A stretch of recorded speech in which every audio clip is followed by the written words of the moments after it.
gracias a ustedes. Hola, ¿qué tal? Buenos días.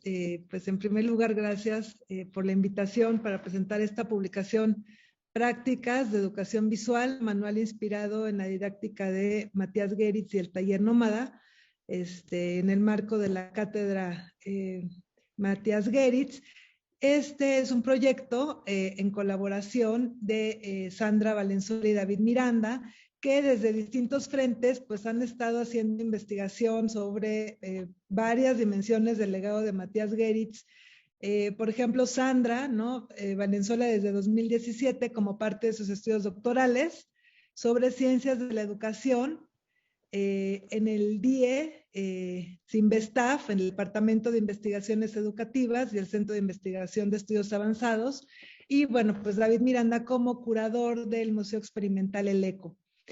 Entonces, bueno, creo que o sea, por una parte, esas dos como vertientes de la investigación han enriquecido con miradas muy distintas que se han puesto en diálogo también, pues todo lo que van a encontrar en esta publicación.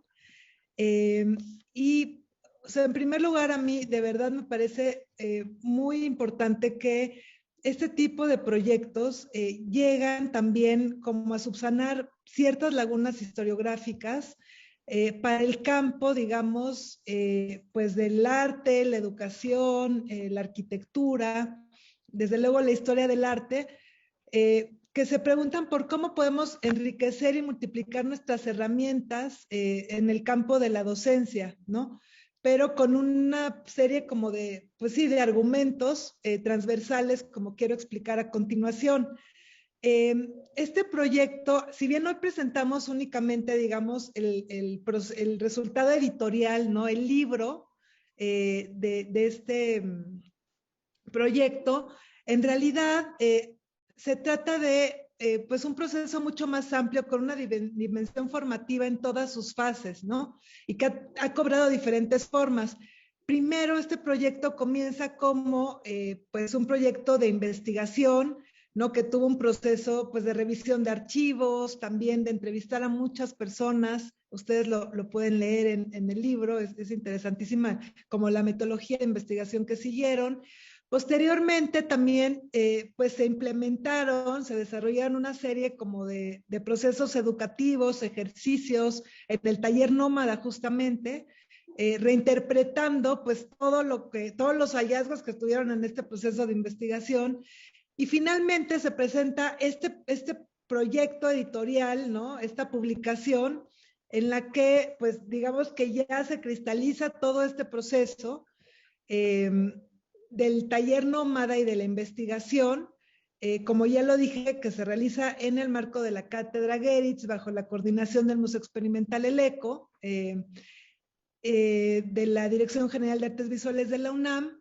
Y bueno, estos talleres del taller Nómada, estos ejercicios, fueron dirigidos a estudiantes de arquitectura, de arte, de diseño, y pues también fueron posibles gracias a la colaboración pues de la Facultad de Arquitectura de la UNAM, la Escuela de Arquitectura de la UDG, también la Facultad de Arquitectura de la UAEM. Entonces, o sea, en primer lugar, como platicaremos más adelante, me gustaría mucho proponer que concibamos este libro como una herramienta, en realidad, es una herramienta, se ha pensado para justamente, pues lo que ya dijimos, artistas, arquitectos, diseñadores, pero también mediadores, profesores, también trabajadores sociales, porque creo que hay como que hay una dimensión también que ya nos platicará también Sandra Valenzuela, pues con un énfasis muy fuerte en la función social del arte, en toda la conceptualización didáctica y los ejercicios didácticos de Geritz. Pero en general, pues creo que es una herramienta para agentes culturales preocupados por otras formas de construir comunidades empáticas. Esto es una cita explícita del libro. Y con la finalidad de favorecer, también estoy citando a los autores, la imaginación y la creatividad como contrapeso a los embates de la sociedad de consumo. Y yo creo que también algo que es bien interesante de estos ejercicios, que ustedes por una parte investigaron, luego experimentaron reinterpretándolos, tiene que ver con experiencias que de alguna manera cuestionan los estándares perceptivos propios, digamos, de los ordenamientos habituales, tanto visuales como urbanos, cotidianos, sensoriales, y también sus interpretaciones de lo real y de lo imaginario. Entonces, yo creo que parte de la aportación que tiene el libro es, pues, abonar, digamos, a la consolidación también como de un basamento que es teórico, histórico y metodológico sobre la dimensión, digamos, pedagógica del arte, ¿no? También, digamos, la afirmación de cómo, pues, el arte es una parte de nuestra realidad en las que muchas veces se puede prescindir de las relaciones establecidas entre signos y entre imágenes.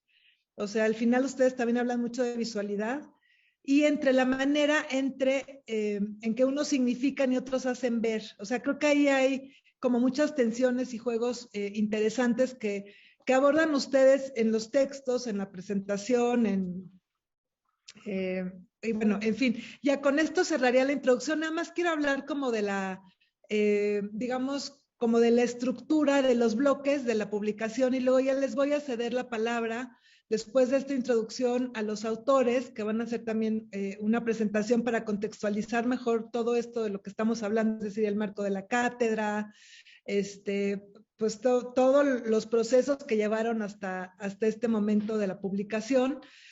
En realidad está conformado por 4 capítulos. En uno hay una presentación de David Miranda hablando de la Bauhaus, de la educación visual en Matías Geritz y del taller Nómada.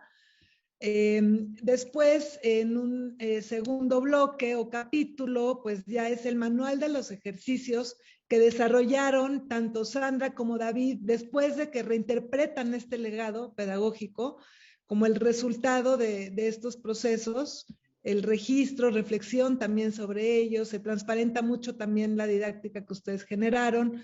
Luego hay un ensayo también maravilloso de Sandra, en el que habla de la educación visual de Matías Geritz, pero profundiza muchísimo los antecedentes y digamos todas las coordenadas culturales de este momento, hablando de la Bauhaus, de Moholy-Nagy y de Kepes como antecedentes. Y bueno, al final se presenta, así ya como cereza del pastel, un programa de la clase del taller de educación visual de 1956 en la ENA de Matías Geritz, que también me parece que es una verdadera joya. Es muy breve, pero muy contundente y creo que da cuenta como de todo el espíritu de lo que ustedes desarrollan en los otros capítulos. Entonces, pues creo que sin más, les cedo la palabra a los autores. Y bueno, pues muchas gracias nuevamente por la oportunidad de estar aquí reflexionando sobre ustedes, sobre este proyecto y sobre esta entrega editorial.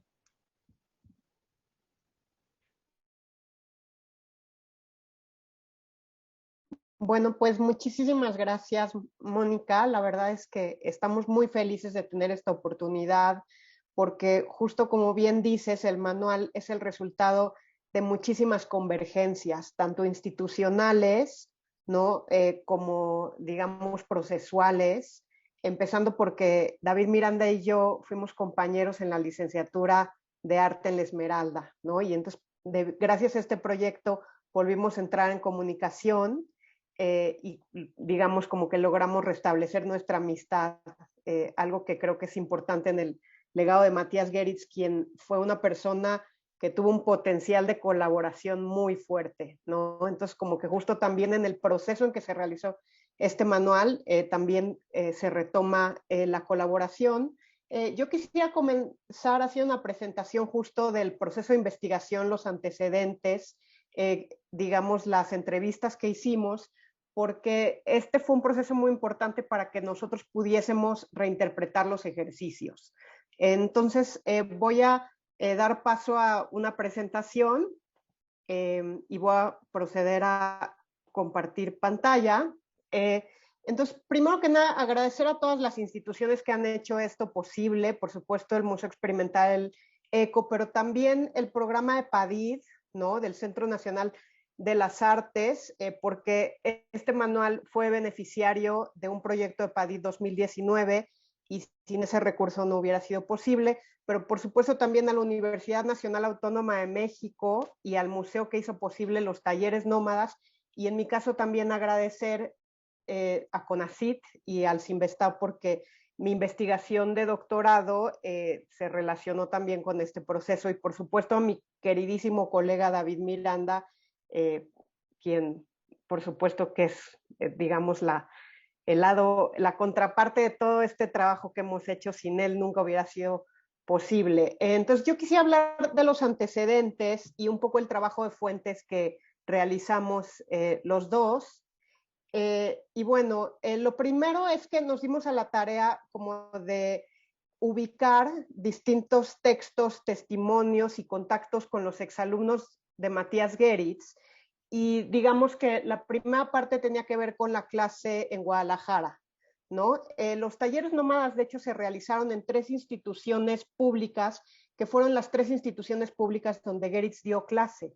Geritz es invitado a México por Díaz Morales y llega en el 49 como profesor. Lo invitan realmente más como profesor, y esto es algo muy importante, porque si no hubiera sido como por esta beta del Geritz profesor, tal vez no hubiera llegado a México y no se hubiera desarrollado toda su carrera. Entonces, una parte importante fueron las fuentes de Guadalajara y, digamos, los textos de Fernando González Gortázar, pero de hecho hicimos una consulta de diversos archivos, ¿no? Consultamos el archivo Geritz en el Instituto Cultural Cabañas, también el archivo Geritz en el CENIDIAP.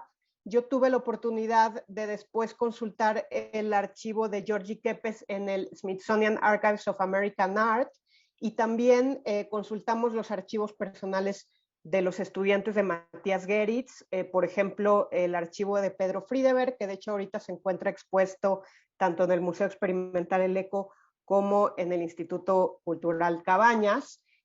También hicimos, digamos, investigamos los propios textos que Geritz escribió sobre su clase de educación visual, las entrevistas que se le hicieron en donde él menciona, digamos, esta práctica de enseñanza, y también la bibliografía que Geritz usó en sus diversas clases, ¿no?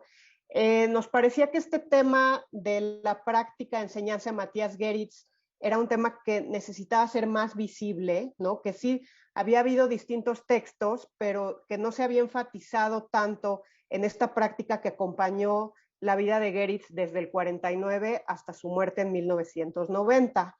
Entonces también, digamos que retomamos la escritura de los textos, digamos, retomamos la lectura de los textos que Geritz escribió, y después, por medio de las entrevistas a sus exalumnos, la idea era como que tratar de trazar un poco el tipo de enseñanza de la clase de Geritz. Esto era es todo un reto, dado que es muy difícil como que rehacer una clase, ¿no? Porque las clases, digamos, se llevan a cabo en un tiempo y un espacio específico, y de repente no hay suficientes fuentes, se vuelve muy efímero como para volver a reestructurar cómo es que era este evento que se daba en un tiempo y un espacio específico.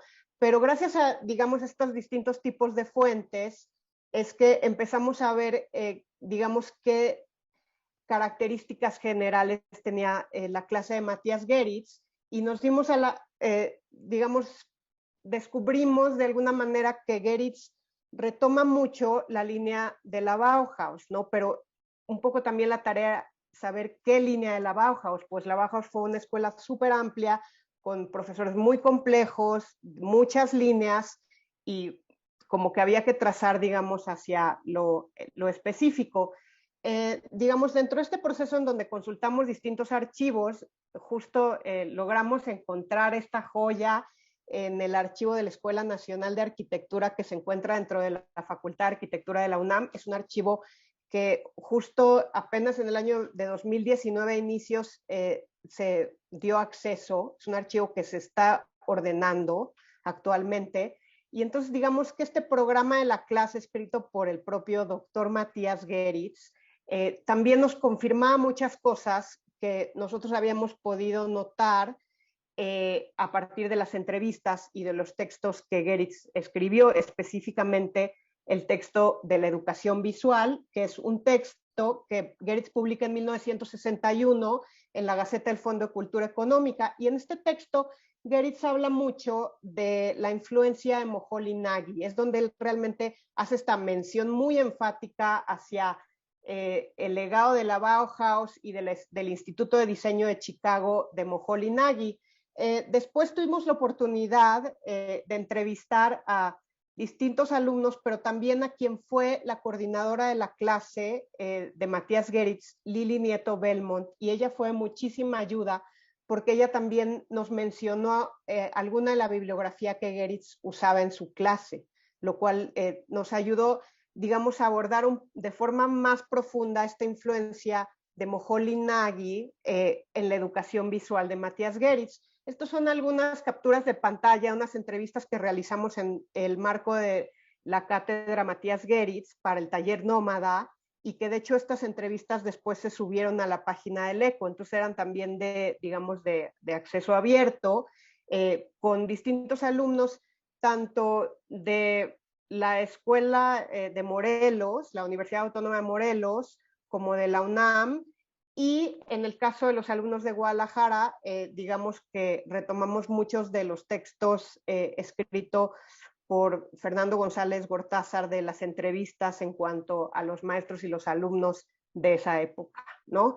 En este proceso de las entrevistas, también en el caso del arquitecto Luis Solís Ávila, me compartió esta imagen de la clase de Geritz más o menos cerca del 67, y ahí podemos ver a Lili Nieto Belmont, la coordinadora de la clase, que, digamos, nos ayudó mucho también a poder ir trazando estos contactos con los alumnos.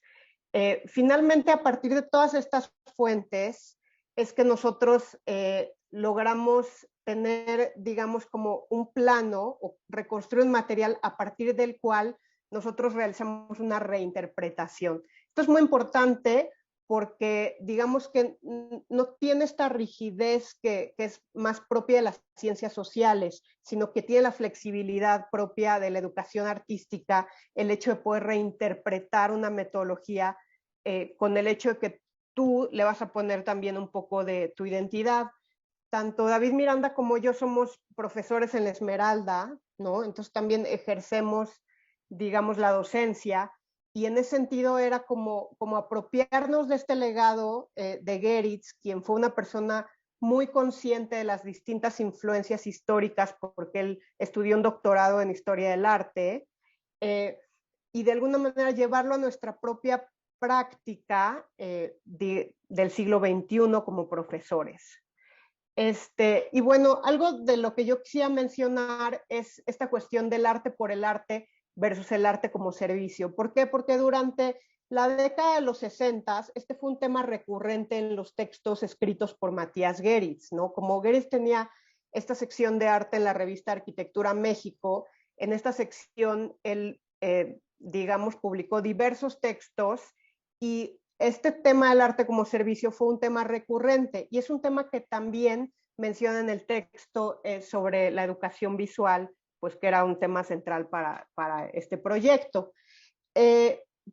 Y dentro de esto, cabe destacar que en el programa de la clase de diseño de Matías Geritz del 67, este es un programa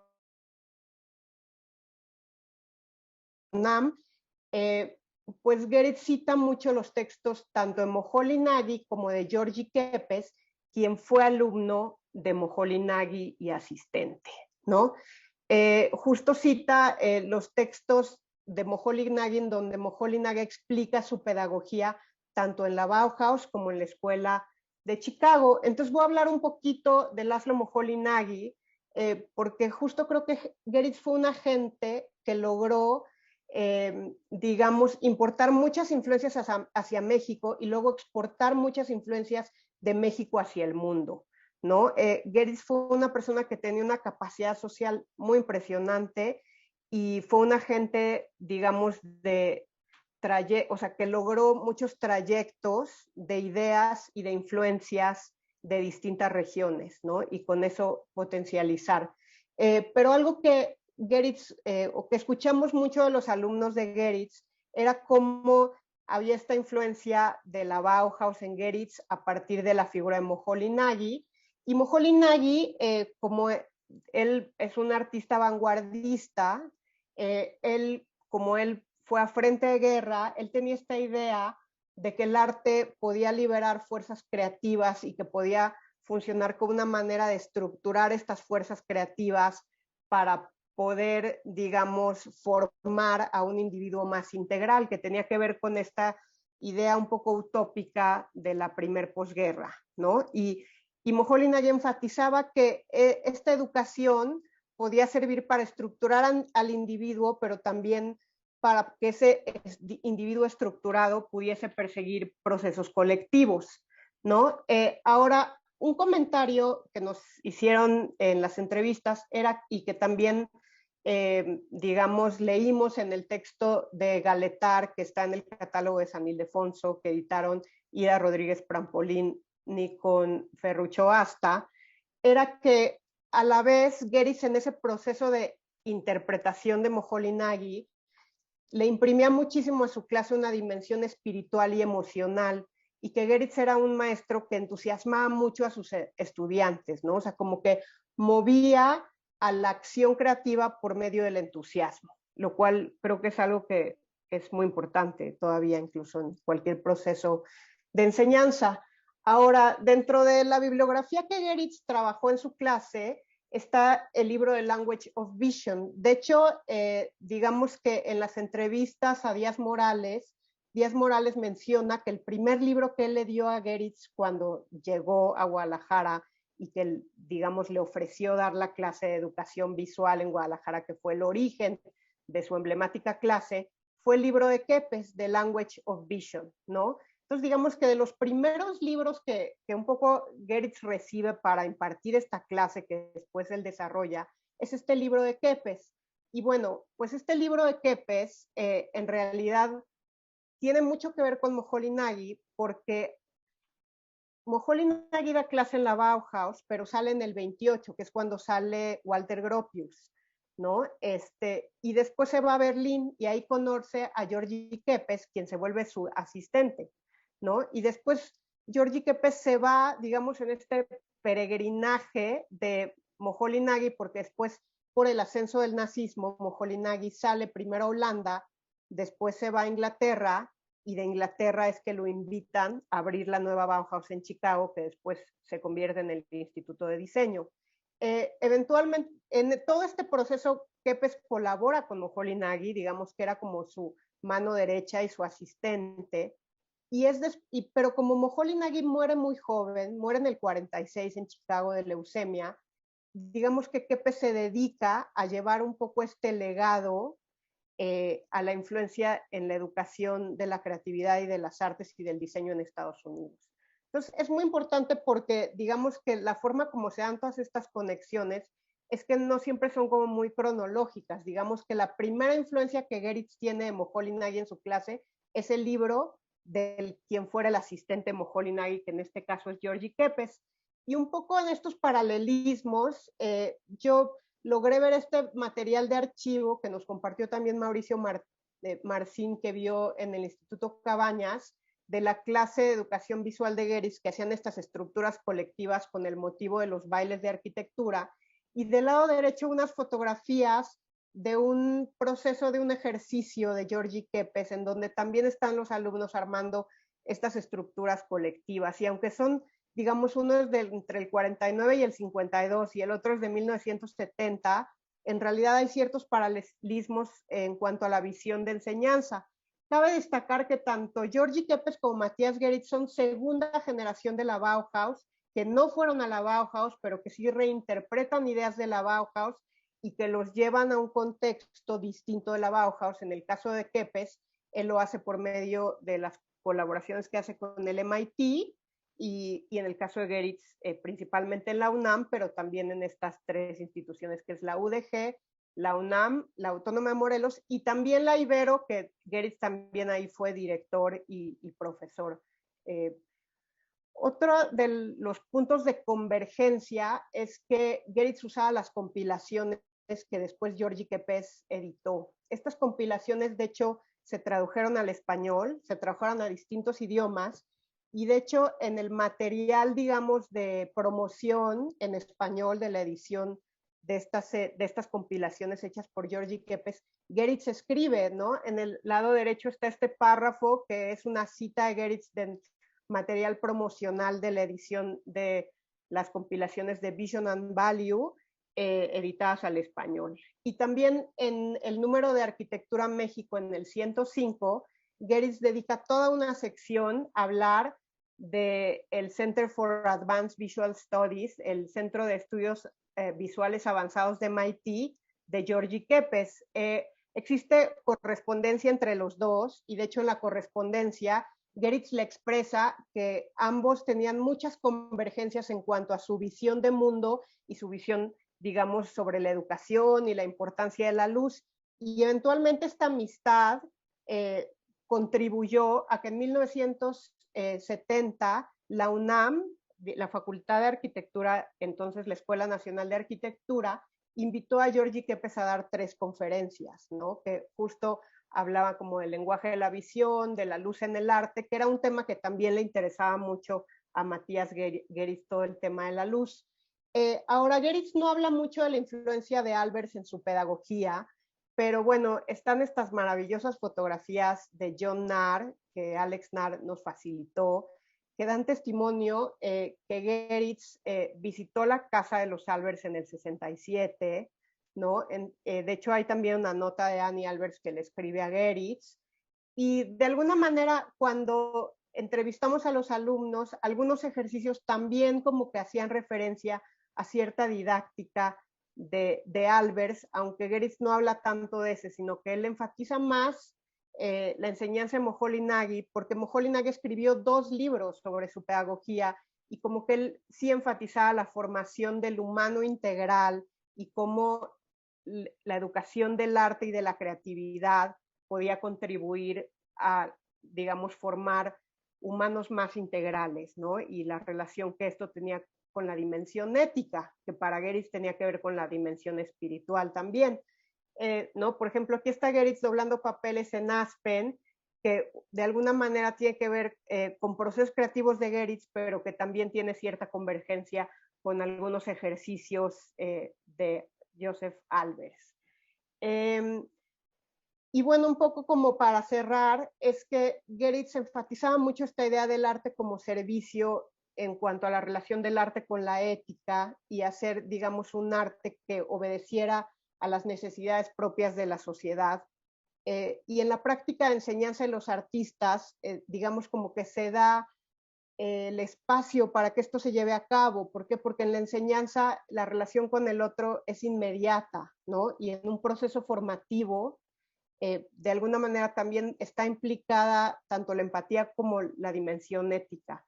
Entonces, pues creemos que también esta práctica de enseñanza constante en la vida de Geritz tuvo mucho que ver para que él enunciara esta importancia del arte como servicio, que de alguna manera se entiende en contraste con el arte por el arte, que el arte por el arte es el arte como idea, y el arte como servicio a veces coquetea un poco más con nociones que ahora asociamos al diseño. Es decir, es un arte que obedece más a necesidades específicas, que tiene que ver con procesos de enseñanza, y que retoma también el perfil de los artistas de la segunda posguerra, que tiene que ver con esta idea de los artistas totales. Ida Rodríguez Prampolini les llamó artistas totales, ¿no?, a este perfil que creo que Geritz tiene, como Kepes también tuvo, Moholy-Nagy también tuvo, que fueron artistas que se desempeñaron en distintas disciplinas,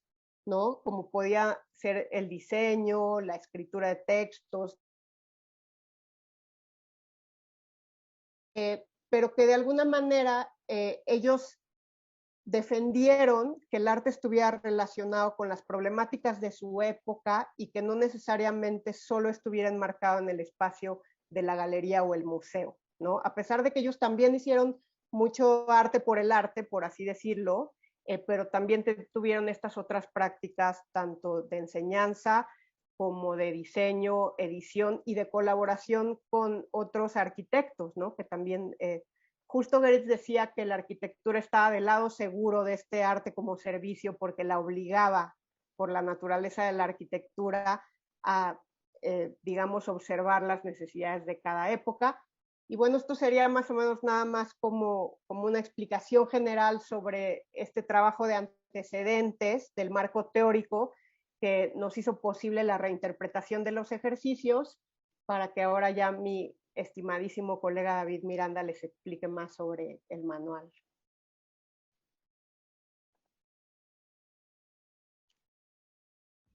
No, pues muchas gracias.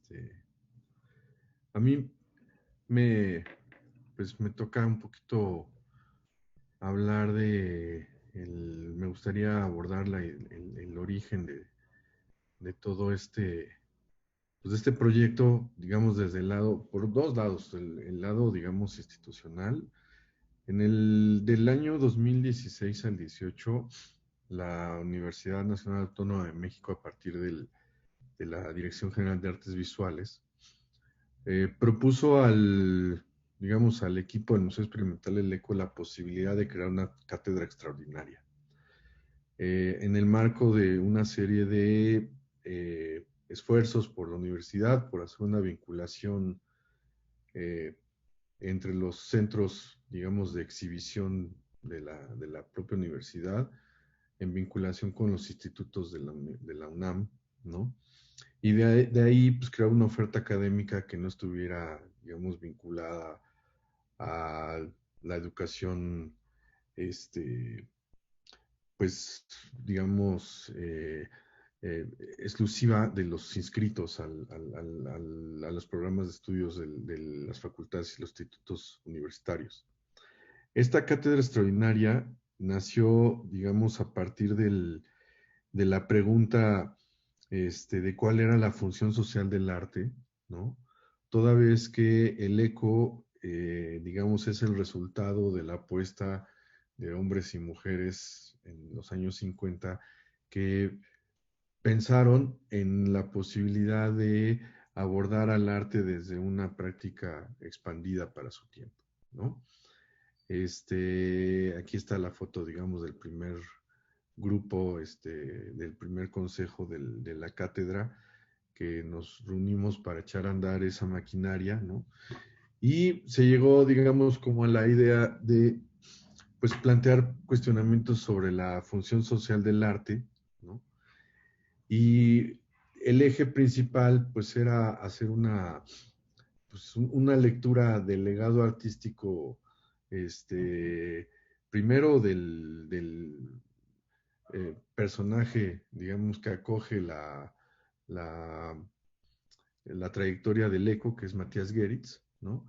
Pero no solamente como un artista, que ya se había hecho muchísimo énfasis en, digamos, su legado artístico, pero a nosotros nos empezó a llamar más la atención que el ECO podría comprenderse, principalmente, como ya lo mencionó Sandra, desde la influencia y la fortuna de que este personaje fuera docente, ¿no?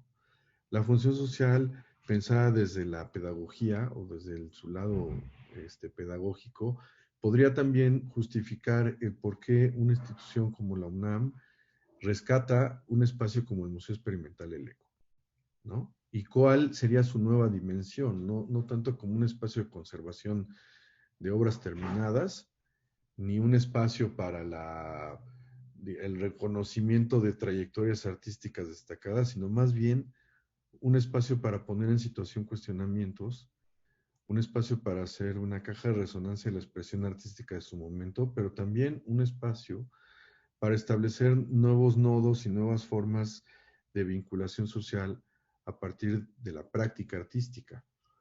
Esa práctica artística, digamos, daría pues como pregunta, como resultado, parte de lo que Sandra nos hizo el favor de establecer, que es cuál es la función social del arte desde el lado del arte como servicio.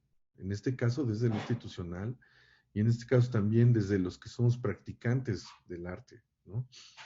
Cuando creamos la cátedra, que también tuvimos ahí otras personas invitadas, como la mismísima Mónica Mieva, que hoy nos está aquí acompañando, ¿no?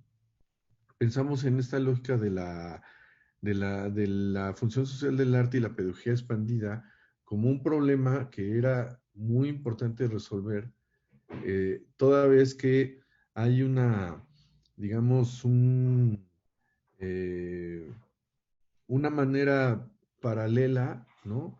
A, a los efectos, digamos, del pragmatismo capitalista y económico en nuestros tiempos, que en los últimos años se ha reconocido como una especie de educacionismo, ¿no? Pragmático dentro del campo social, ¿no? Educacionismo pragmático que tiene que ver más con espacios de certificación, espacios de reconocimiento, digamos, en una suerte de meritocracia establecida a partir de modelos de intercambio económico. Y entonces la función social del arte desde las prácticas creativas implicaría otra manera de enfrentar los problemas, digamos, del pragmatismo social contemporáneo a partir de un espacio de la imaginación, ¿no? Y de la reinterpretación del legado artístico de artistas que nos han antecedido. Entonces, bueno, esta es una de la propaganda del curso que hicimos en Guadalajara, ¿no? Y a partir de ahí tuvimos a bien a convocar a otras personas, en este caso invitar a Sandra, ¿no? Yo me puse en contacto con Sandra para empezar esta aventura a partir de las coincidencias que la vida nos puso enfrente, ¿no? Para llevar a cabo este ejercicio, ¿no? Que era cómo podemos imaginar y situar en un contexto que también estaba enmarcado por un momento onomástico, que eran los 100 años del natalicio de Matías Geritz, ¿no? El reconocimiento de la trayectoria de este artista a partir, pues no tanto del legado material de las obras que dejó, sino más bien de algo que ha estado ahí constantemente irradiando influencia, que es su práctica pedagógica. Geritz fue durante más de 40 años docente en México, como ya se mencionó, y esto generó muchos efectos. Primero, algo de lo que mencionaba Sandra, que era la importación de modelos de práctica pedagógica, ¿no? Y de enseñanza artística y de diseño, pero también generó otras posibilidades de establecer un reconocimiento de las prácticas, en este caso de la arquitectura, ¿no? Que eran completamente distintas y disonantes a eh, otros modelos que están, digamos, sucediendo en México y que también ayudó muchísimo a crear y a colaborar en la producción de currícula escolar en otros espacios, como es el de la Universidad Autónoma Metropolitana, por ejemplo, en los formatos y los modelos de enseñanza a partir de talleres. El taller nómada pues iba a funcionar como una especie de reconciliación entre el campo, digamos, de experimentación creativa de las artes, ¿no? A partir de una noción de trabajo colectivo y colaborativo. Esto es algo que, digamos, todavía sigue siendo una discusión, ¿no? Toda vez que se habla mucho de prácticas en comunidad, ¿no? Se habla mucho también en este momento de cuestiones de ejercicio colectivo, pero se habla muy poco de la producción en conjunto de enunciados artísticos visuales, de forma transversal y colaborativa. El taller nómada nace como una inquietud primero de investigación, ¿no? De ahondar en las referencias, digamos, entre líneas de lo que pensamos que es importante evidenciar como un legado pedagógico que está presente en instituciones como la Facultad de Arquitectura de la UNAM y la Escuela de Arquitectura de Guadalajara, ¿no? Y también en la Escuela de Arquitectura de Morelos, pero también espacio de emergencia y necesidad en este momento, ¿no? El manual, ¿no? La dimensión, digamos, que adquiere el manual es una dimensión de interpretación. Sí, como había mencionado hace rato Mónica, como una especie de pues intento y colaboración para contrarrestar ciertos efectos de la sociedad de consumo, ¿no? ¿Qué hacer con tu propio tiempo? ¿Qué hacer con tus propias manos? ¿Qué hacer con tu propio espacio? ¿No? A partir de la creación de un instrumento, ¿no? De una herramienta que pudiera contener 3 tipos de ejercicios. Ejercicios de relajación, ejercicios de visualización y ejercicios dirigidos o de posibilidad creadora, ¿no?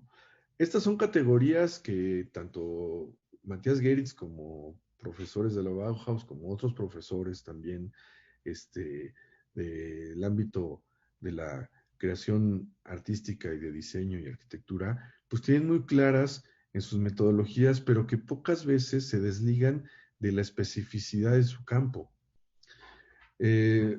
A nosotros lo que nos parecía interesante es desde dónde podemos seguir pensando el potencial creativo desde una dimensión empática, entusiasta y de intercambio, digamos, de opiniones cruzadas. Estos ejercicios permitían la posibilidad de, pues, poder plantear opciones que a lo mejor con materiales bastante simples y bastante, digamos, accesibles, la posibilidad de generar una plataforma de imaginación, ¿no? Que pudiera convocar al no error, pero que también que pudiese convocar a un tiempo, digamos, un tiempo de producción acompañada, ¿no? Esto es importante en un momento en el cual, eh, cuando pensamos en la pandemia, ¿no? Cuando pensamos en cómo producir espacios de relación creativa en contextos, digamos, con dificultad de vinculación hoy, los ejercicios que están en el manual, pues yo pienso que pueden ser una alternativa también para repensar el espacio doméstico, pero también para repensar los modos de relación con respecto al pensar haciendo, que es algo que estas metodologías pues siempre tienen presente.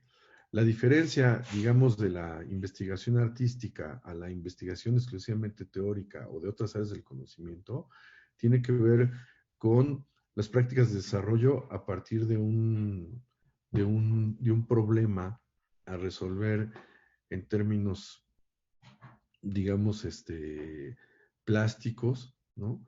Pero no por eso, digamos, pues es menos compleja, ¿no? La relación de profundidad de lo que se puede desarrollar con un grupo de trabajo. La cátedra había sustentado en 3 problemáticas y hasta la fecha, la próxima emisión de la cátedra, pues sigue tiene una continuidad. La primera era sobre los espacios para la pedagogía expandida del arte, la segunda, que era la función social del arte, y la tercera, que sería lo que viene y lo que va a acontecer, que es de la utopía modernista a la emergencia arquitectónica. Esa utopía modernista, ¿no? Y esa emergencia social, arquitectónica, en el caso del manual de educación visual, se representa a partir de cómo se puede crear espacios de relación, ¿no? En donde el motivo de interacción sea justamente resolver un problema, un, un problema de educación visual, un problema de enfrentamiento de diseño, ¿no? De formas, de intercambio colectiva y de trabajo temporal específico. Lo que nosotros pensamos que son ecosistemas creativos o sociedades temporales de conocimiento, que es algo que distinguió a este taller nómada, y que permitió de alguna manera establecer un espacio de relación y de afinidad entre las personas que estuvieron en Cuernavaca, con las de la Ciudad de México, con las de Jalisco. De modo que esta idea de pensamiento de emocional, ¿no?, que permite que la colectividad se pronuncie a partir de resolver un problema estético, ¿no?, pues nos ayuda a replantear pues cuál es la razón de la educación plástica en nuestros días, ¿no?, o cuáles son las posibilidades de la educación creativa en un momento como en donde pues la alienación, digamos, a partir de la comunidad virtual y la información y la sociedad vinculada al meta o la metainformación, pues siguen siendo una amenaza para la subjetividad individual de las personas. A mí me gustaría rápidamente presentar el aspecto para ir cerrando esta participación, el aspecto del manual, ¿no? ¿Qué pasa con el manual? Bueno, pues el manual es otro diálogo que tuvimos, Sandra y yo, en este caso con Maru Calva, que es una diseñadora que también ha hecho muchos trabajos alrededor de la interpretación de los procesos creativos dentro del espacio del arte. Y pues lo pensamos un poco primero también para tratar de hacer un ejercicio de difusión y divulgación de estas aportaciones, bien de Matías Geritz, pero también las evidencias de la aplicación de estos ejercicios y de este proyecto. Una de las cosas que lo pensamos es que fuera de descarga libre, que todo el mundo pudiese imprimirlo en su casa, ¿no? Claro que tenemos ejemplares, hay una serie de ejemplares impresos, ¿no?, que estamos con toda la intención de divulgar y de mandarlo a centros de estudios, centros de investigación, escuelas, ¿no?, y con personas que trabajen colectivamente, que sean líderes, digamos, de grupos, ¿no?, trabajadores sociales. Pero lo que nos interesaba muchísimo es que cualquier persona pudiese descargarlo y pudiera apropiarse de estas prácticas y de estos ejercicios, ¿no? El lenguaje que utilizamos es a partir de las instrucciones, a partir de las sentencias, pues, ¿no? Posibilita que cualquier persona, digamos, interprete estos ejercicios y que de alguna manera se vincule con un legado muy amplio, ¿no?, sin necesidad en un principio de ser experto en la materia, ¿no?, y después hay la invitación que termina con la investigación y la amplia investigación que hizo Sandra Valenzuela, que generosamente está ahí en este documento. Creemos nosotros que la manera en la cual la reinterpretación que se hizo de esta investigación histórica, pues es un proceso creativo que a nosotros nos puede permitir también saber qué se puede hacer con los archivos, ¿no? O sea, de pronto una de las inquietudes que nosotros teníamos es qué se hace con la historia, o sea, qué pasa con la historia, ¿no? Si la historia está ahí como unos datos que no se utilizan, que no se interpretan, que no se, digamos, convocan a una conversación presente, pues es solamente tinta y papeles, ¿no? Y es algo que a nosotros nos parece muy interesante con respecto a nuestra inquietud, a algo que nos convoca como generación, ¿no? Hace rato Sandra decía que somos compañeros de de la escuela, ¿no? Compañeros de salón, o sea, de hacer examen juntos y acabar la carrera juntos, y es una cosa bien interesante ahí. Pero eso habla no solamente, independientemente de la parte personal, creo que se habla de una necesidad de impulsión de una generación que decide hacer un trabajo paralelo a las nociones de arte por el arte y pensar que hoy es importante pedagógica y de intercambio para crear nuevos espacios de empatía y sociedades temporales de conocimiento, ¿no? Y bueno, pues ahí está, y esperemos que a más personas les inquiete y les detone cosas como a nosotros nos detonó el legado de Matías Geritz.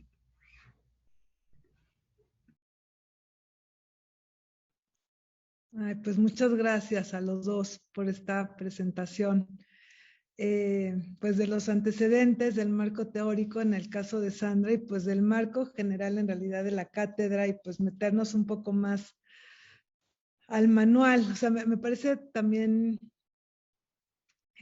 pues como muy completo la entrega editorial porque tiene como partes muy reflexivas de ensayo, de investigación, pero también tiene como dos momentos de manual, que es el que presentaste de Taller Nómada, y también este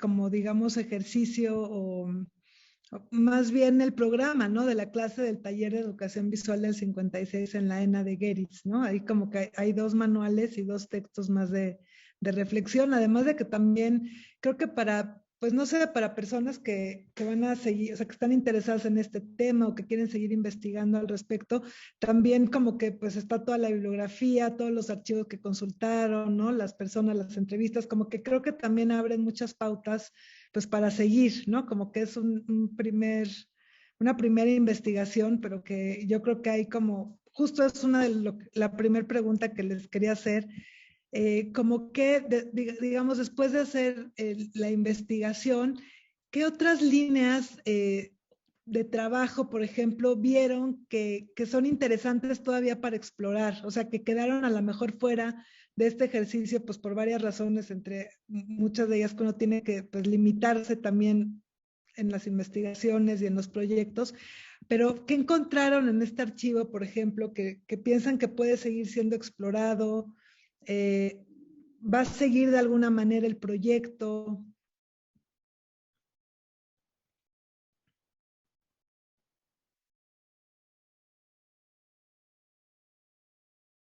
¿Quieres decir algo, Sandra? Digamos, en las entrevistas, en los archivos, o sea, ¿qué otras como líneas se fueron trazando? Bueno, creo que hay como distintas líneas que se pueden ir trazando, tanto desde la parte de la investigación como desde la parte de la práctica de enseñanza e incluso como del proceso de apropiación de las genealogías de enseñanza, ¿no? Porque creo que en la historia del arte sí se maneja mucho esta idea de las influencias, como de las genealogías artísticas, pero eso también sucede en la pedagogía de las artes, ¿no? Incluso en todo tipo de enseñanza. Creo que de hecho en la experiencia, cuando uno fue alumno y después tienes la oportunidad de ser maestro, lo primero que haces es como una especie de collage, ensalada de distintas metodologías de enseñanza que tú viviste como alumno, ¿no? Obviamente está enmarcado en qué tipo de clase te dan y digamos el currículum y todo, pero creo que este proceso como de apropiación de las ideas de alguien más a tu propio contexto y a tu mezcla como individuo creativo, incluso artista, pues abre una posibilidad, ¿no? O sea, como de que uno como maestro tal vez como que decida, ok, voy a agarrar esta cuestión de tal profesor, de tal época. Por ejemplo, la Bauhaus adaptó muchísimo de educación infantil, ¿no? O sea, todas las ideas de Frebel, pues fueron muy importantes para distintos maestros de la Bauhaus. O sea, de hecho, muchos estaban formados como educadores de educación básica, digamos, como de educadores de kinder, tanto Johannes Itten como Joseph Albers tenían esta formación de educadores, ¿no? La otra es la relación entre arte y educación, ¿no? Eh, y también como línea de investigación, que bueno, Mónica, tú has trabajado muchísimo en esa línea, es justo trazar estas prácticas de enseñanza de los artistas como una parte muy importante de sus procesos creativos, ¿no? O sea, no solo darle, digamos, toda la supremacía al objeto artístico obra, sino a los procesos también de formación en donde el acto creativo está ahí bastante presente. Por otro lado, creo que este tipo de pedagogías de reinterpretación de distintos maestros de la Bauhaus en un contexto de hipermediatización como el que vivimos actualmente, puede generar, digamos, espacios de resistencia en el sentido en que regreses un poco a la parte táctil de los sentidos, de los procesos que son colectivos a partir de un solo material. Ok, a partir de un material y de una instrucción muy específica, tienes que generar algo que tú quieras, ¿no? Entonces, es también, o sea, porque lo que nos dimos cuenta es que la enseñanza de Matías Geritz como que sí implicaba instrucciones muy específicas, ¿no? En algún momento del entrevista, Lili Nieto nos mencionaba que era como una especie de baño de libertad, ¿no? Esta sensación, pero a la vez, ¿no? O sea, no eran instrucciones 100% abiertas, sino que eran muy precisas las instrucciones. Y en ese sentido era un poco como la restricción es un reto, ¿no?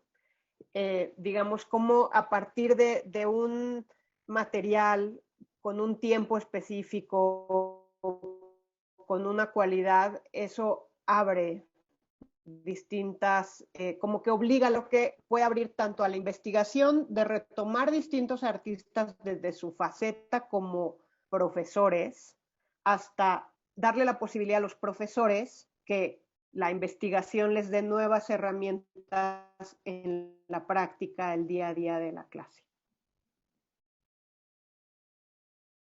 Sí, yo pienso que esto que menciona Sandra también ayuda a hermanarse con otras pedagogías, por ejemplo, de lo creativo, ¿no? Pensaba, mucho también está ahí John Dewey, mucho, ahí está metido. Mucho ahí está, digamos, ahorita mencionaba Frebel, pero pues también Pestalozzi, pero también, y en más contexto contemporáneo como filosofía de pensamiento pedagógico y creativo, pues pienso en Maxine Greene, por ejemplo, ¿no? Y todas estas personas, digamos, coinciden en algo que es chistoso desde, bueno, yo hoy, lo que a mí me abrió y me dejó todo esto es esta idea de la economía de recursos, ¿no? O sea, en términos muy tangibles y claros, ¿no? Como decir, bueno, esta idea de menos es más, ¿no? Se aplica realmente a cómo la pregunta, que eso también es muy, muy pedagógico, cómo la pregunta correcta genera reflexiones muy extensas. Es muy freiriano, ¿no? O sea, esta idea de la pregunta generadora, ¿no? O sea, digamos, hay muchos universos que convergen en, en este tipo de ejercicios que creo que nosotros los practicantes del arte, pues podemos empezar a reconocer y hacer un balance que sea completamente pues, paralelo, ¿no? A las formas de reconocimiento que a veces han gobernado los espacios de exhibición de lo artístico. En ese sentido, yo creo que fue muy afortunado que todo sucediera dentro del marco, sí de la cátedra, pero sí de un museo de arte, pues, ¿no? Que haya sido la escuela de arte la que avaló el proyecto para la convocatoria del PADID, que ha sido la Esmeralda, la que avaló el proyecto, también es muy afortunado.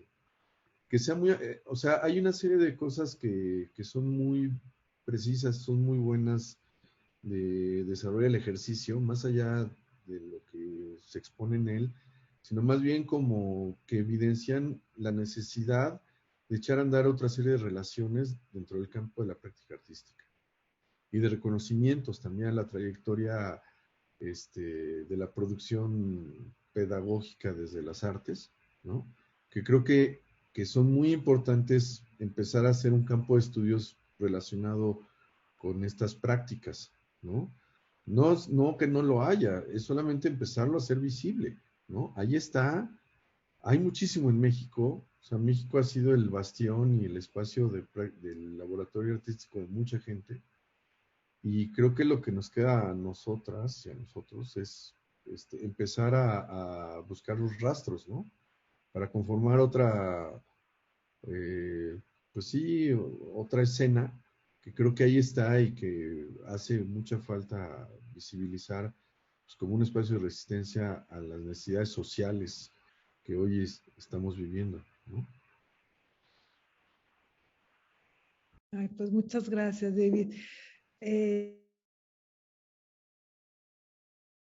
Lleva también a pensar, eh, digamos, como en desplazar al presente algunos como de los planteamientos, que fue pues un ejercicio que ustedes hicieron también en esta reinterpretación, ¿no? De la didáctica de Geritz.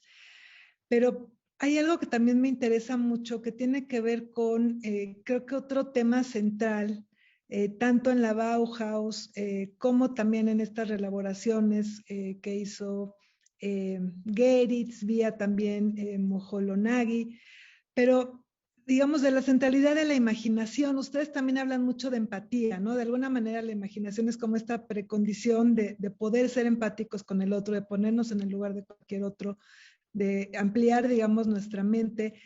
Me gustaría aquí leer muy brevemente un mini pedacito del programa de la clase del taller de educación visual del 56, que ya he referido varias veces, en el que habla de que el objeto de la clase de educación visual es ampliar la visión del estudiante a base de experiencias que desarrollan su inventiva espontánea para volverlo observador e imaginativo, ¿no? Descubrir los medios de expresión que le sean propios a sus posibilidades intelectuales y emotivas, las cuales una vez puestas en actividad le deben dar una sincera comprensión de su poder creativo, ¿no? Entonces, creo que esto también, también lo enunciaba ya Sandra en la presentación, o sea, como esta relación entre educación, fuerzas creativas y propósito colectivo, ¿no? Y digamos como pues creo que en esas fuerzas creativas pues la imaginación realmente pues es algo central, ¿no? Como bien lo pone Geritz aquí en el programa de la clase. O sea, creo que de alguna manera pues hoy nos toca pensar mucho de nuevo en pues en esta potencia que tiene de alguna manera pues nuestra práctica, las prácticas también de educación visual, ¿no? Para poder pues pensar otros posibles, redescubrirlos, pues defender el espacio social, no sé, como que creo que si a partir del repertorio de imágenes es como nosotros podemos circunscribir formas de vida, y las posibilidades que tenemos para proyectar otros futuros también provienen de nuestra imaginación. Yo creo que sí es como muy importante lo que ustedes hicieron como ejercicio, como reinterpretación, pero también regresar a estos momentos también de la modernidad, como prestar atención y cuidar desde dónde, digamos, desde tecnología o existencia, estamos nutriendo nuestro repertorio justamente de imágenes y a qué imaginario se está respondiendo esta construcción, ¿no? Es decir, quiénes y qué lo determinan. Y pues yo creo que sobre todo ahora con todo este tema ya lo sabemos como digital, virtual, de los algoritmos, de trabajo, de consumo, de vigilancia, etcétera. O sea, creo que de pronto esto cobra como otra relevancia distinta de la que probablemente en algún momento pudo haber, no sé, como un paréntesis en la que no era tan central pues sí, esta discusión sobre la imaginación, sobre la empatía. Yo creo que de alguna manera en lo que ustedes presentaron, en la investigación, en los ensayos, también hablan como de algo que, pues, digamos que es muy importante también en los procesos de enseñanza, de aprendizaje, en la didáctica, que tiene que ver mucho más con la emoción, ¿no? Con lo emotivo. Y la imaginación de alguna manera también es fundación de deseo, ¿no? Como esa facultad es la que nos permite, pues, un modo de acción, organizar la experiencia de maneras que anticipan el mundo de una manera significativa, para, pues sí, para encontrar sentidos, digamos, en nuestra realidad y no aceptar estos sentidos ya dados. Entonces, no sé, como que creo que hay como una lección también de la didáctica de Geritz en esa dimensión también como más de la emoción, como bien dijeron ya de la empatía, del entusiasmo, ¿no? O sea, me lleva mucho a pensar en ese deseo como una llave de la apertura eh, de, para poder convertir pasiones en acciones, ¿no? No sé, creo que muchas veces la imaginación se nos presenta a veces como una extralimitación o como un exceso que niega la posibilidad de lo dado en situaciones muy específicas. Y yo creo que, digamos, ya después con la perspectiva histórica que tenemos, ¿no? Por ejemplo, de este programa de la clase, de todas estas prácticas que nos presentaron, estos ejercicios didácticos, me viene esta pregunta que quería compartir con ustedes, como de qué significaría hoy pensar y reactivar la imaginación, digamos, políticamente desde el campo cultural, desde dónde lo hacemos, con quiénes, precisando qué objetivos. O sea, sé que de alguna manera el manual responde a esa pregunta, a lo mejor lo que estoy haciendo es nada más una cosa como un ejercicio de abstracción, pero en fin, o sea, creo que ahí me parece que hay muchas cosas que aprender y que reflexionar, sobre todo hoy. Y también inclusive como esta relación entre imaginación y empatía, ¿no? Hannah Arendt es alguien que la ha trabajado mucho, sobre todo en el tema de la literatura, pero me interesa mucho también escucharlos porque la empatía aparece varias veces en la publicación y también apareció ahora en la presentación.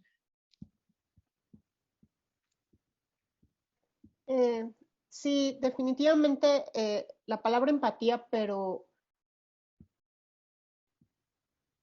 a ver, ¿me escuchan bien? Sí. Ok.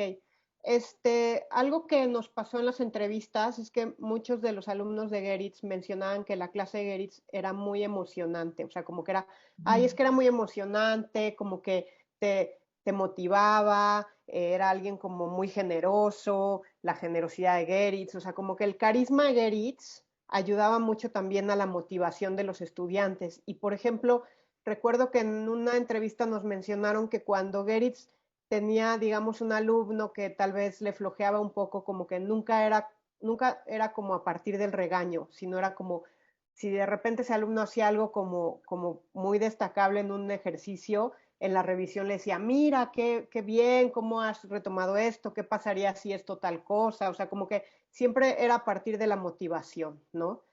Eh, un poco en cuanto a la reinterpretación que nosotros hicimos sobre lo que fuimos trazando como la enseñanza de Matías Geritz, los ejercicios, que eso también es algo que se retoma de la Bauhaus, esta idea de que los ejercicios van como de adentro hacia afuera y a la vez de afuera hacia adentro porque tienen una relación con los sentidos, la percepción y el material. Pero esta idea, que era una idea muy recurrente en la pedagogía de la Bauhaus, y lo explica Herbert Bayer en el libro que editó con Walter Gropius para la exposición del MoMA del 36, explica que cada maestro era distinto, pero que algo que podían tener en común era esta didáctica de que el alumno, por medio de los ejercicios, daba a conocer su voz creativa. O sea, como que el ejercicio tenía un material con una instrucción, pero cada quien aborda esa instrucción de distinta manera, ¿no? O sea, es como que estás en igualdad de condiciones, o que tienes una hoja de papel y tienes, digamos, un cúter y esta es la instrucción. Pero a partir de esa, digamos, lineamiento, cada quien hace algo distinto y cada alumno aprende de lo que hacen sus compañeros, porque a la hora de las revisiones ves todo lo que hicieron los demás, entonces, eso no se me había ocurrido a mí, entonces también aprendes de la experiencia del otro. Después estos ejercicios los fuimos creciendo, como que empezaba como un ejercicio en donde cada alumno hacía, digamos, su ejercicio en una hoja, pero de ahí, o que a partir de lo que hicieron todos, ahora lo van a hacer en equipos y más grande, con otro tipo de material, otro tipo de papel. Entonces, eso como que obliga a la negociación y obliga al intercambio, ¿no? O sea, como que creo que ese tipo de ejercicios te ayudan a darte cuenta que la forma en que tú lleves los procesos con el otro determina mucho el resultado, ¿no? Y esta idea como de tratar de tener esta higiene procesal emocional, de que si algo no te parece, aprendas a expresarlo de una forma respetuosa o que puedas negociar, de que tal vez a unos les gusta más uno y a otros otro, entonces qué tal que mezclamos los dos o vemos un tercer camino o lo ponemos a votación. Entonces, este tipo de negociaciones que se dieron mucho en los talleres nómadas, después los alumnos, porque al final de cada taller les preguntábamos que cómo había sido su experiencia y que si quisieran recalcar pues cosas como positivas, ellos enfatizaban mucho esta parte de los procesos colectivos, o sea que tal vez en el día uno del taller les costaba más trabajo y hubo, en el caso del taller en la Facultad de Arquitectura, el primer ejercicio como que no se les salió bien del primer día, porque no se podían comunicar y no les gustaba y entonces estaban descontentos y fueron viendo cómo a partir de tener mejor comunicación y digamos estos procesos de comunicación para tomar las decisiones colectivas, al final estaban súper felices con el mosaico que hicieron. O sea, de hecho le tomaban selfies y todos se tomaban fotos y como que realmente se lo apropiaron, ¿no? Entonces, en ese sentido ahí puedes ver cómo con unas instrucciones precisas y un material dado se pueden dar estos procesos colectivos que hacen que la gente aprenda que la forma en cómo te relacionas con los demás sí determina el tipo, digamos, de trabajo que haces con la gente. Y tal vez puede sonar muy obvio, pero yo creo que es algo que en la sociedad actual necesitamos recuperar porque a veces falta mucho de esta conciencia de la higiene emocional. A veces me pregunto, ¿quién nos educa emocionalmente, no? Porque vamos a la escuela que nos eduquen, aprendemos matemáticas y eso, pero ¿dónde nos educamos emocionalmente? Y bueno, eso era algo que Moholy Nagy creía, o sea, que la educación visual servía como un puente entre, por un lado, la percepción y los sentidos por el asunto de la visión, el material, el tacto, por otro lado las emociones, que era la expresión individual, y por otro lado la razón, porque al final había que darle forma y sentido. Entonces era un poco como esto lo que quisimos retomar de estas pedagogías de la modernidad. Muchas Eh, gracias. A mí me parece muy, muy importante hablar de la negociación, ¿no? Porque es en este caso los ejercicios, ¿no? Y la idea de la empatía no es una idea de aceptación, no crítica, pues, ¿no? O sea, es una negociación a partir del reconocimiento de las aportaciones del otro. Que yo creo que eso es lo que está interesante cuando se habla de voz creativa, ¿no? O de un proceso de producción creativa, es a partir de la idea de cómo te reconoces en el otro y lo dignificas. O sea, desde el campo del artístico, pues uno podría aportar a los problemas sociales. Decir, bueno, que cuando hay un proceso de dignificación de la voz del otro, en ese momento te significa a ti, y si te significa a ti, entonces tiene sentido, ¿no? Y eso es algo que yo creo que cuando se habla de un proceso empático a partir de la producción creativa, porque es un proceso empático específico, ¿no? Que es la sociedad de conocimiento o la sociedad temporal de conocimiento, ¿no? Es pues porque hay un proceso de intercambio desde la práctica creativa. Y eso ayuda a dirimir mucho de los problemas digamos, de la falta de equidad en un grupo de trabajo, ¿no?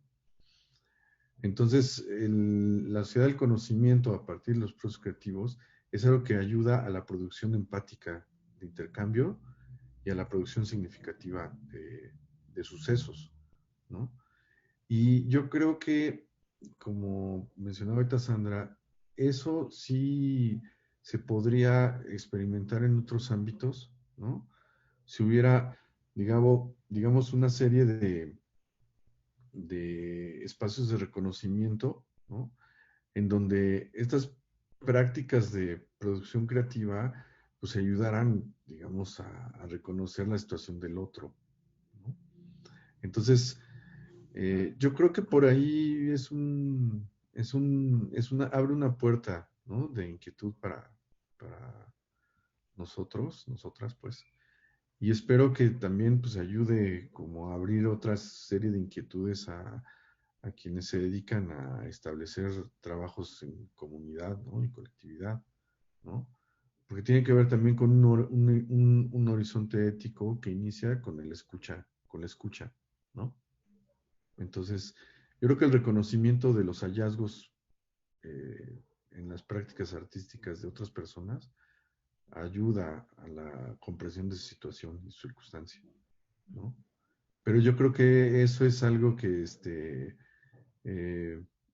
pues yo lo veo más como una invitación, ¿no? Como si, bueno, allá está, hay una serie de legados, hay una serie de principios, y que muchos artistas y en muchas otras prácticas ahí está presente, y que los procesos pedagógicos del arte tienen un potencial muy fuerte que aún está ahí en espera de ser pues, descubierto a profundidad, ¿no?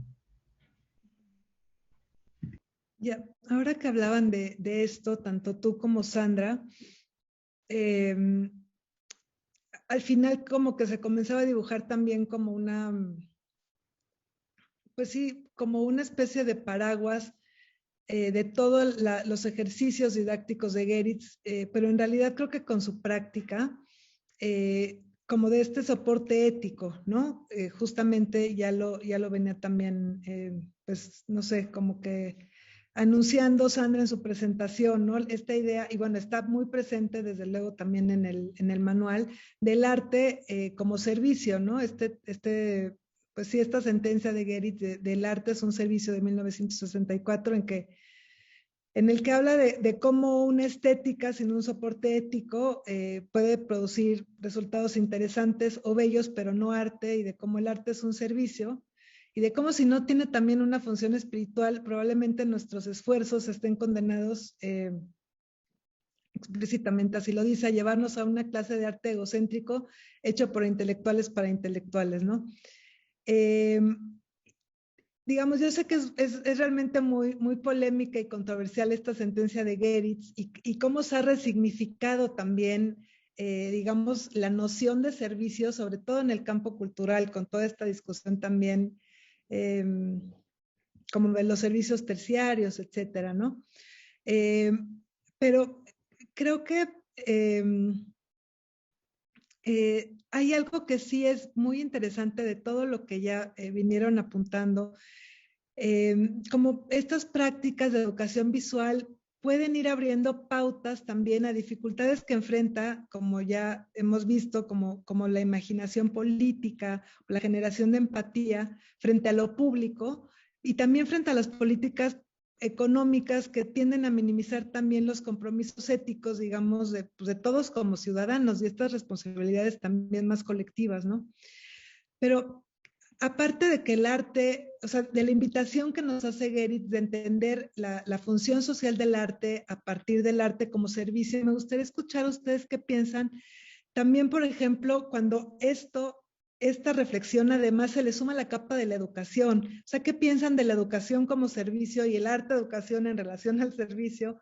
Este, o sea, ¿qué piensan como de esta articulación?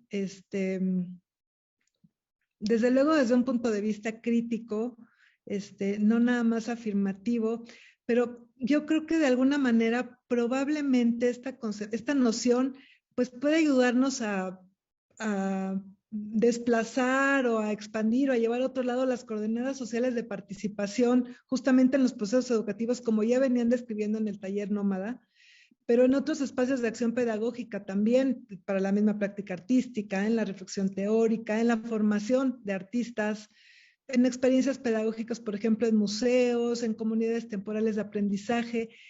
¿Qué piensan de esto, del arte como servicio, la educación como servicio?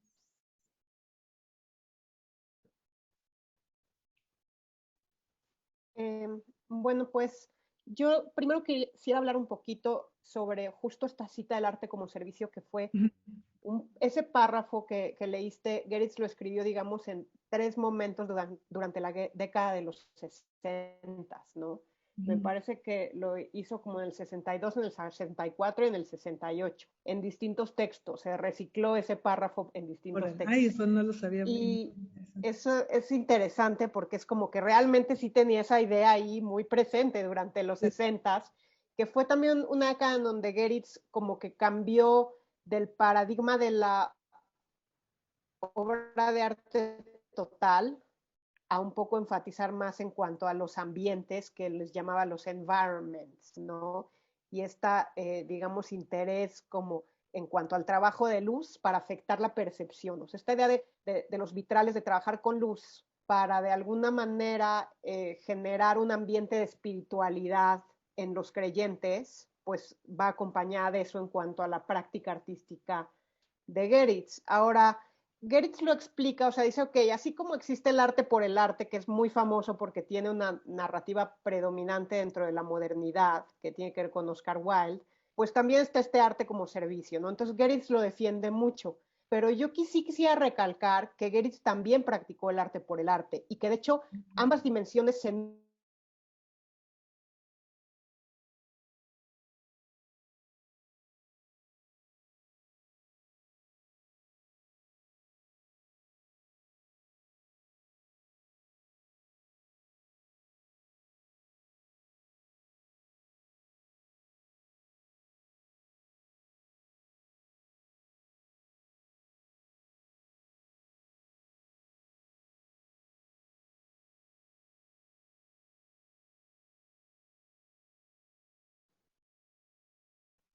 y entender los procesos de percepción.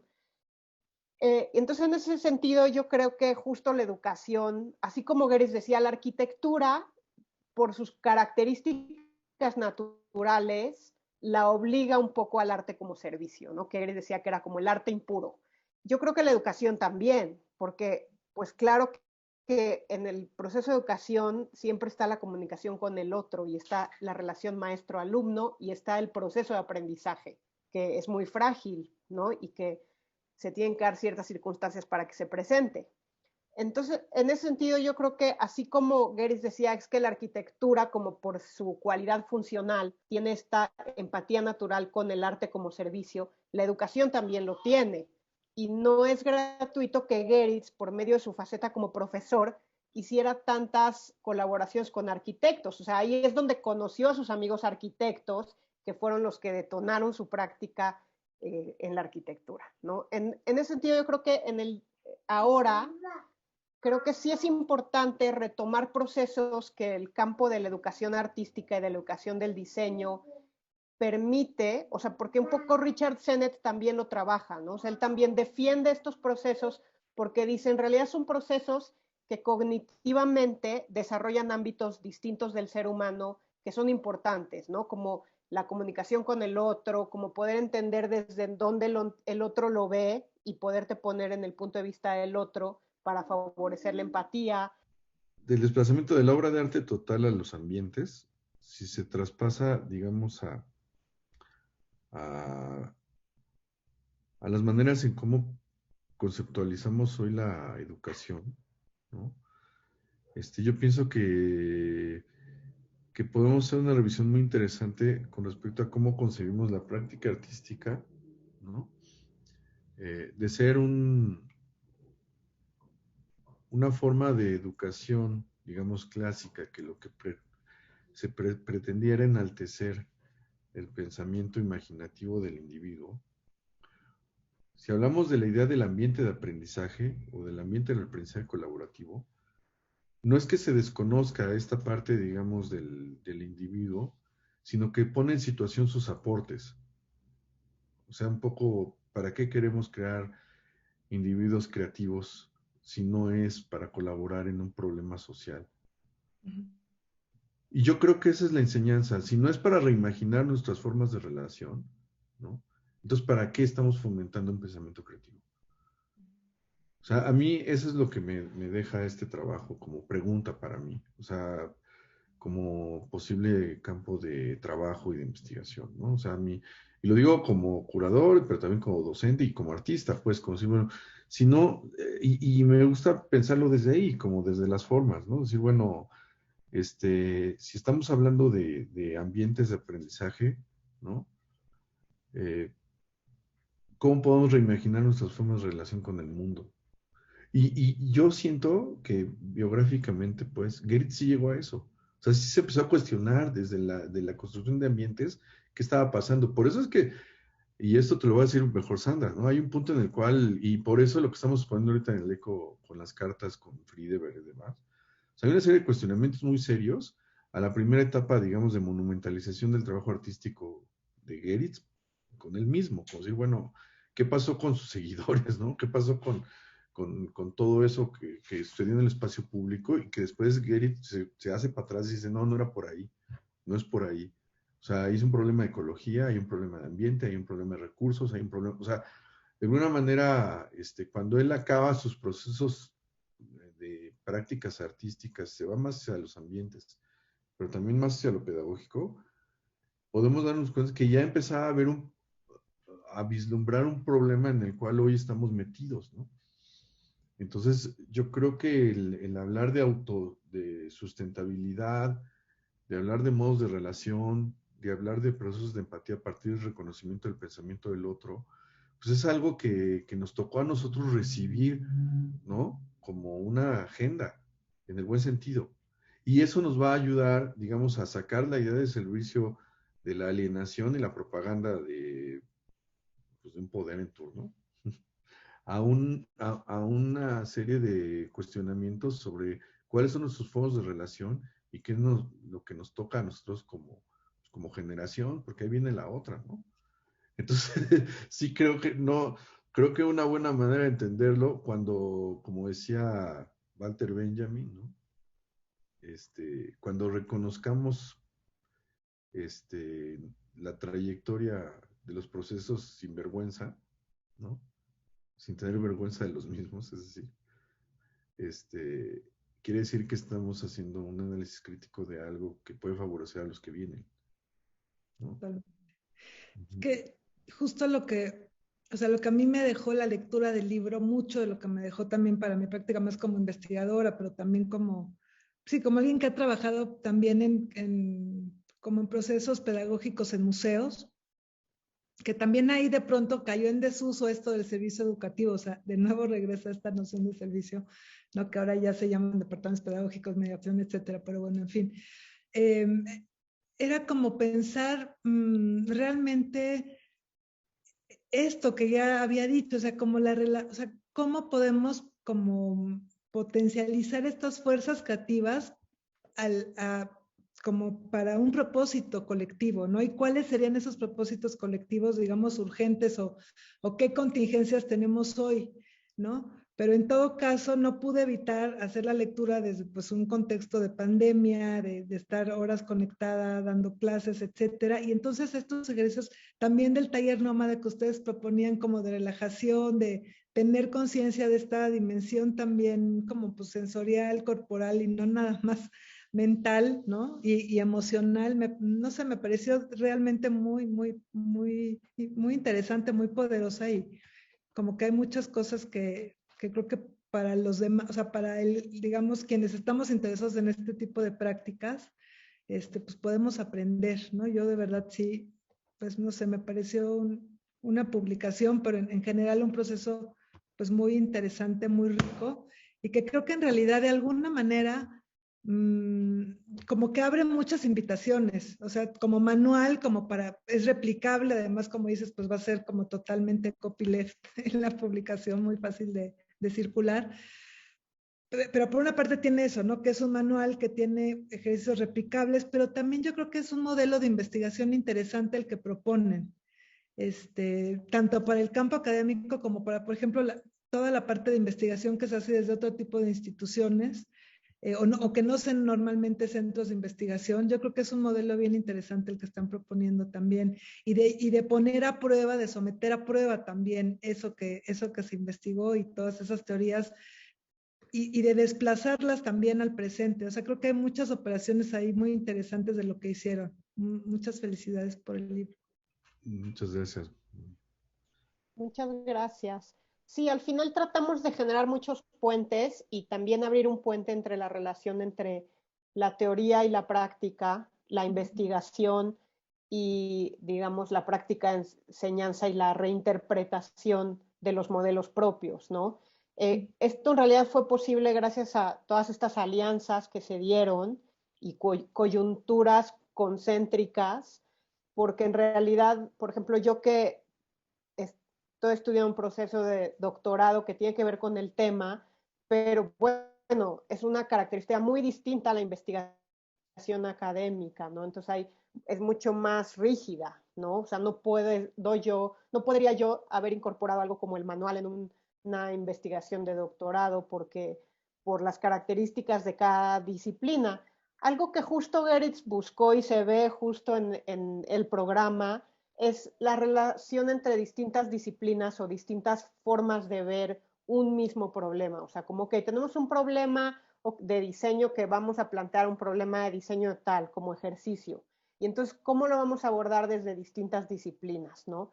Y eso es algo que György Kepes también como que promovió porque era propio de la época de la segunda posguerra, ¿no? Y como de esta idea de la educación de la creatividad como un estandarte de la democracia.